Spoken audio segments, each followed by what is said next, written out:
So it was, just a great defensive effort to turn that team over 21 times, and to do such a great job on Padula, who was a real key for them. I thought the kids are starting to get excited about guarding in such a way where it can frustrate the opponent, which leads to transition and some fun things in the game. I've got the best staff in college basketball. They've got to overcome me as the head coach, but I've got the best staff. Ira Bowman and Mike Burgomaster had a absolutely brilliant game plan. We studied Virginia Tech. They run really hard stuff to guard, but there's a certain way to guard them. I thought we did an outstanding job in our scout team did a great job this week. Both Blake and Lior playing those two guards all week long, and then AD playing Kidd. We had three guys all week long that we had to go up against that really helped us get prepared, really helped us get ready. So, that's and look, that one matters double because it's the ACC SEC challenge, and if we're going to establish Auburn as one of the better teams in the SEC, then you've got to be able to be trusted to be able to deliver against that league.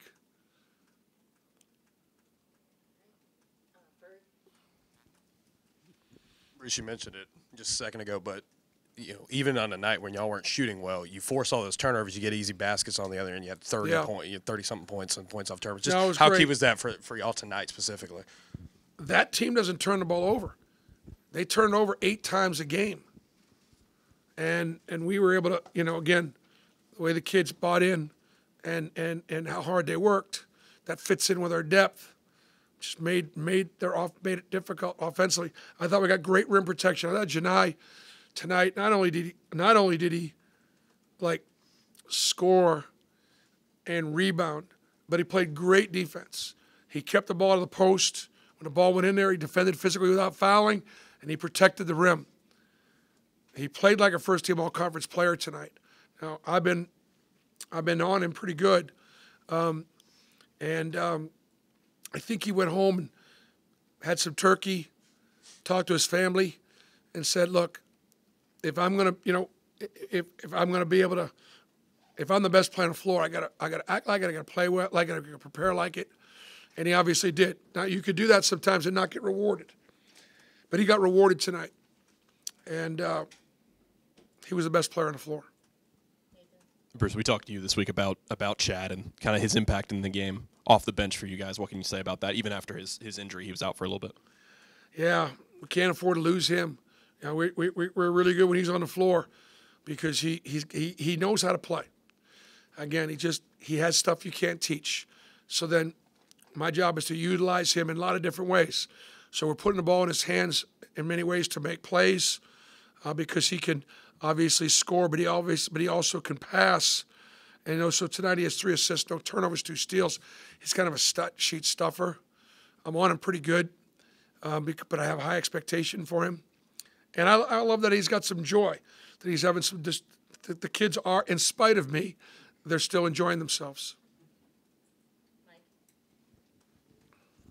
Coach, last week you were pretty adamant that the second half team that you were seeing may not be able to win in SEC play. What did you see from your team in the second half tonight, and how do you feel about them going into the rest of the season? I feel good about it. Keep in mind, Virginia Tech was down 1 player, their 1 starter, and so their depth was a little compromised.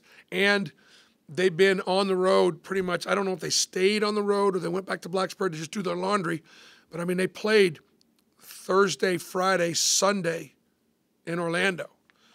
Beat a really good Boise State team, beat a good Iowa State team, and played Florida Atlantic even in the first half. So they were a little tired. And so I think the fatigue in the second half definitely took its toll. And look, we got to shoot better. We got to execute offensively better. We got to finish at the rim better. we got to shoot better foul shots. So obviously, our offense, they do a good job of getting in the right spots. I don't think our guys conceptually took advantage of the way they packed things in, and that's part of that. Is my job is to do a better job of teaching them what's available offensively when you're being guarded like they guarded us.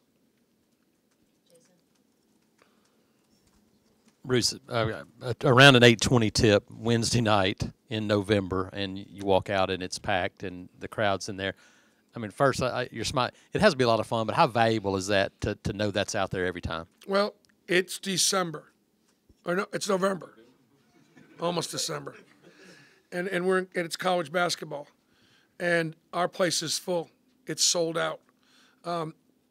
Mike came up to me before the game and talked about our team a little bit, and we both enjoyed the preparation. I enjoyed preparing for him because they do so many really good things. And I think they enjoyed preparing for us as well. But he just looked up and looked around and went, this is pretty special. And it is. It is. And I mean, I'm hoping that they were entertained. I mean, it was entertaining. Kids are playing hard. And we can play better offensively.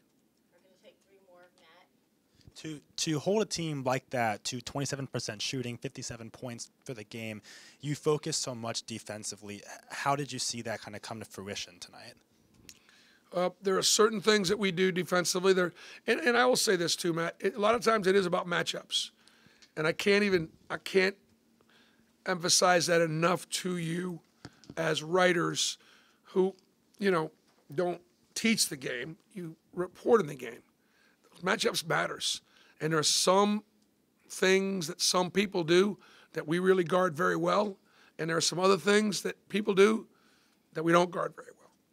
And this was a good matchup for us, the way they played. And so we do spend a lot of time. And again, I've got, this was Ira Bowman and Mike Burgomaster's scout. I can't overemphasize the preparation. And we were on. We had it down. And it gives your kids great confidence too when you're able to do that. Look, we're just doing our job, but my staff did a nice job again. Coach, you guys battled a lot in the paint tonight. 42 points in the paint, 26 second chance points. It felt like it was the physicality that you guys brought down low helped change the tide of the game. Yeah, and yet we got out rebounded, and yet we had they had 17 offensive rebounds, and we had 23 defensive rebounds. So we've got to do a better job of keeping them off the boards. And when we're playing bigger, stronger, more physical teams. But I was worried about the physicality and how our guys would respond to it. They set good screens. They get through things. And our guys did fine. I think the teams that are going to be able to be the most physical teams in the SEC are the ones that are going to compete for the championship. There are a lot of really talented teams in our league. The champion is going to be a team that will embrace physicality. Last question, Tony. Coach, we go back to the crowd aspect. Coach Young said in his press conference they seem to really be on him all game, just on him and his guys. Just kind of how y'all able to really impact from that, and just what it means to have the jungle packed almost game in and game out. Did Coach Young talk about the crowd a little bit? He did. Yes, sir. Well, you know what? I think that you had called a couple timeouts to sort of keep the crowd out of it a little bit, the crowd could do 2 things. One, it could take your guys to another level, and our guys certainly enjoy playing in front of the home crowd. But it also could bother some opponents. And our elevated play and the intensity of our crowd, definitely that's what a home court advantage is all about. And so when I say we've got the best home court advantage in college basketball, that's pretty strong. But I think tonight we backed it up. Thanks, guys. And then obviously we have Friday media availability for our application. Oh, he's a sweet guy, great guy. I'm sure he's really complimentary. I know. Yeah, no, he's a great guy.